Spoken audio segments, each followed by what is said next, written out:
I'm Eric Sheridan Wyatt, and this is the 3 Minute Writer. You know, in the last episode, I talked a little bit about balance and how balance and or a lack of balance in other areas of our lives can drastically affect our creativity. Now, if you're one of those workaholic types and you hear the word balance, you immediately jump to the idea of rest. And you think, oh, what he's saying is I have to rest. I have to shut down. I have to stop doing what I'm doing. And while that may be true, especially if you are running so hard all the time that you're in that sort of physical state of physical exhaustion, rest may be something that helps balance you out.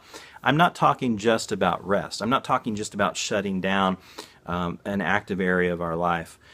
What I really mean is addressing other areas of life that may not be getting the attention they deserve. So what do I mean by that? Well, if we think of it as kind of a teeter-totter of balance, where we're trying to get things to line up. So maybe sometimes we don't diet, we don't pay enough attention to our diet, and other times we pay too much attention to our diet, we diet too much. And so we're trying to balance out this idea of diet versus enjoying, a well-deserved treat, right? So there has to be balance in there. Or maybe you're one of those people that never exercises. You rest too much, or you exercise too much and don't rest enough. So it's finding balance in between there. This could be true of things like meditation versus a big ruckus laugh fest with a best friend, or intimacy with someone else versus your need for independence. Communication versus the need to sometimes just be still and listen to that inner voice.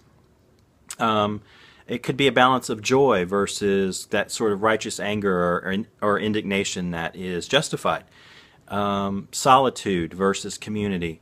Recreation versus work. It's not just rest.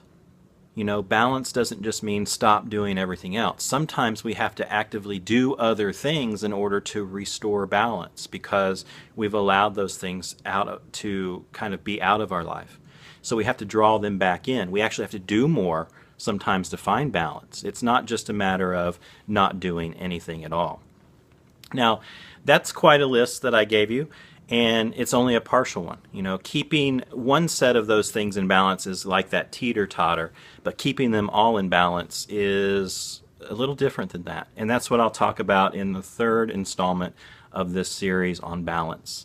And I will get to that next time. But for now, I want to thank you for watching the 3 Minute Writer, and I'm Eric Sheridan Wyatt, wishing you happy writing.